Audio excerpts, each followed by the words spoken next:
कल आप लोगों का पेपर है तो मैं 2024 में जो खंड का पहला क्वेश्चन है कि प्राकृतिक चिकित्सा का अर्थ समझाते हुए इसके इतिहास पर प्रकाश डालें, उसको आपको एक बार बुक से पढ़ के बता रही हूँ।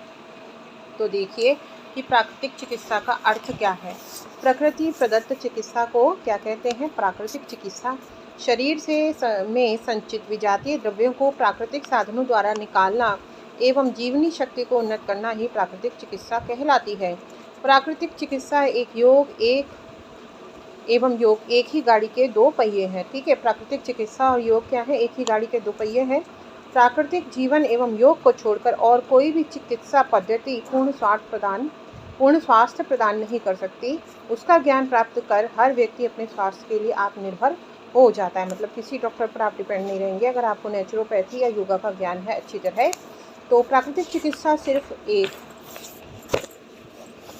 चिकित्सा ही नहीं बल्कि जीवन पद्धति है। जब सभी अन्य इलाज असफल हों तब प्राकृतिक चिकित्सा में इलाज संभव है। प्राकृतिक चिकित्सा सहज, सरल और सर्वत्र है। जो एक बार इसका आश्रय लेता है वह इसका सच्चा अनुरागी हो जाता है। रोग जड़ से निकल जाता है, जल्दी आराम होता है, मन में शांति और शरीर में स्फूर्ति बढ़ती है। प्राकृतिक चिकित्सा से सभी दबे रोग भी ठीक हो जाते हैं। दवाएं नहीं खानी पड़ती, चीड़-फाड़ की आवश्यकता नहीं होती। रोगी इस चिकित्सा से आराम होने पर शीघ्र ही अपने सारे कार्य करने लगता है। मन से रोग का भय चला जाता है। प्राकृतिक चिकित्सा दोहरा कार्य करती है। प्रथम कार्य रोगी को रोग मुक्त करना, द्वितीय कार्य प्रशिक्षित करना वह प्राकृतिक जीवन अपनाकर भविष्य में अपने आप को रोग मुक्त करे। लिंडलार की प्राकृतिक चिकित्सा मानव रोगों के उपचार की विविध पद्धतियों की अच्छाइयों को एकत्र करने का सर्वप्रथम प्रयास है। सही अर्थ में यह अपने ढंग की एकमात्र तथा उदार पद्धति है। इससे पुरानी पद्धतियों की अच्छाइयों को पूरा महत्व दिया गया है। थोड़े से आधारभूत प्राकृतिक नियमों के बल पर यह अव्यवस्था से व्यवस्था, जटिलता से सरलता और उलझन से स्पष्टता लाती है। यह विविध प्रकार की औषधि एवं औषधि विहीन पद्धतियों में सामंजस्य स्थापित करके उनको कतिपय सिद्धांतों और प्रयोगों के रूप में प्रस्तुत कर देती है। यह मानव इतिहास में व्यक्तिगत एवं सामाजिक सुधारों के समान परिणाम देने वाले अनेक आंदोलनों का प्रतिनिधित्व करती है।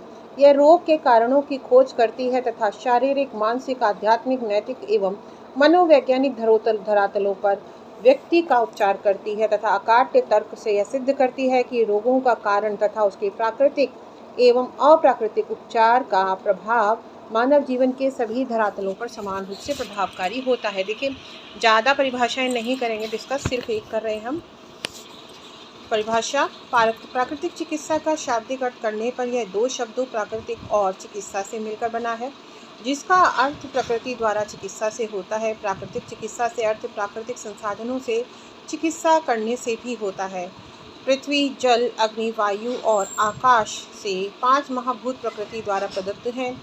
इन महाभूतों द्वारा जो चिकित्सा की जाती है वही क्या कहलाती है? प्राकृतिक चिकित्सा कहलाती है। अब देखिए इसका इतिहास क्या है वो भी एक बार डिस्कस हम लोग कर लेते हैं। तो देखिए, प्रकृति प्रदत्त चिकित्सा प्राकृतिक चिकित्सा कहलाती है। जब भी संसार का उदय हुआ होगा, पंच तत्व पृथ्वी, जल, अग्नि, वायु, आकाश अवश्य ही इस संसार में व्याप्त होंगे। अतः हम कह सकते हैं कि जितनी पुरानी प्रकृति है उतनी ही पुरानी हमारी प्राकृतिक चिकित्सा है। इसीलिए हम कह सकते हैं संसार की समस्त प्रचलित चिकित्सा पद्धतियों में सबसे प्राचीन चिकित्सा पद्धति क्या है? प्राकृतिक चिकित्सा पद्धति। अगर प्राचीनतम आर्ष ग्रंथों का अवलोकन करें तो सबसे प्राचीनतम ग्रंथ वेद कहे जाते हैं। वेदों में प्राकृतिक चिकित्सा से संबंधित कई बातों का वर्णन मिलता है। ऋग्वेद में अग्निदेव का आह्वान करते हुए कहा गया है, यदग्ने स्वयमहं त्वं वाधास्या अहम स्युष्टे सत्या दुहा शिशः। अर्थात हे अग्निदेव, यदि मैं तू अर्थात सर्व समृद्धि संपन्न हो सकूं या तू में हो जाए तो मेरे लिए तेरे सभी आशीर्वाद सत्य सिद्ध हो जाएं। पृथ्वी को वेदों में ज्ञान और विज्ञान का प्रतीक माना गया है। देखिए क्या कहा गया है, षष्ठात् पृथिण्या अहमंतरिक्षमारूह मंतरिक्षताद दिवमारुहम दिवो नाकस्य पश्चात् स्वजर्यो तिर्गामहम। इस विचार में पृथ्वी, अंतरिक्ष और ध्यो क्रमशः अन्न, प्राण और मन की भूमिकाओं के प्रतीक हैं। अब देखिए प्रिय पाठकों, स्मरण रहे भारतीय चिंतन में हमेशा इन पंचतत्वों को देव स्वरूप माना गया है। हवन यज्ञ आदि अनुष्ठानों में इन तत्वों की पूजा की जाती है। आप सभी ने सुना ही होगा, पृथ्वी शांति, देह शांति, अंतरिक्ष शांति, सब लोगों ने सुना होगा। अब देखिए, वेद काल के साथ साथ पुराण काल में भी प्राकृतिक चिकित्सा सर्वव्याप्त थी। राजा दिलीप की अगर कहानी आपने पढ़ी है तो जंगल सेवन, दुग्धपान उनकी दिनचर्या का अभिन्न अंग रहा था। और राजा दशरथ ने यज्ञ के बाद फल कल्प कराकर संतान लाभ किया था। प्राचीन समय पर आधुनिक चिकित्सा पद्धति किसी भी रूप में नहीं थी। पुराने वैद्यों के पास जब व्यक्ति जाता था तो उन्हें उपवास करवाया जाता था। भगवान बुद्ध ने भी प्राकृतिक चिकित्सा की उपयोगिता को माना है। बौद्ध दर्शन की पुस्तक महाभग में लिखा है कि एक बार विषैले सर्प ने एक भिक्षु को काट दिया। जब इस बात की सूचना भगवान बुद्ध को मिली तो उन्होंने कहा, हे भिक्षुओं, मैं तुम्हें आज्ञा देता हूँ कि विष नाश के लिए चिकनी मिट्टी, गोबर, मूत्र, राख का उपयोग करो। अतः हजारों साल पुरानी यह घटना बताती है रोग नाश, विषनाश के लिए प्राकृतिक चिकित्सा का जो उपयोग है वह प्राचीनतम समय से चला आ रहा है। वर्तमान में प्राकृतिक चिकित्सा के कई प्रयोग आधुनिकतम तरीके से हो रहे हैं, पर वे सभी अपनी पूर्वावस्था में प्राचीन समय से भारत में विद्यमान थे।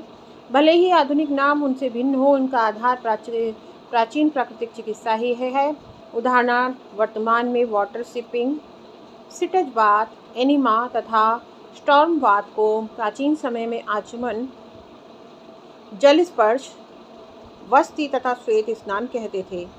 भले ही प्राकृतिक चिकित्सा प्रणाली भारत की है, पर इस प्रणाली के पुनर्निर्माण का श्रेय पाश्चात्य देशों को ही जाता है। ईसा से कई वर्ष पूर्व हिपोक्रेटिस, जिसको प्राकृतिक चिकित्सा प्रणाली का जनक कहते हैं, अपने रोगियों को नियमित रूप से सूर्य स्नान करवाता था। आधुनिक समय में कई प्राकृतिक चिकित्सकों ने प्राकृतिक चिकित्सा के उत्थान के लिए कार्य किया, जिसमें sir John Floyer, Vincent Priessnitz, Silas Gleason, Johann Father, Rikli, Louis Kuhne, doctor Rane, Adolf Just, Mahatma Gandhi, Kularanjan Mukherjee, Morarji Desai, Ganga Prasad Nahar, doctor Mahavir Prasad Poddar, doctor Vitthal Das Modi इत्यादि प्रमुख हैं।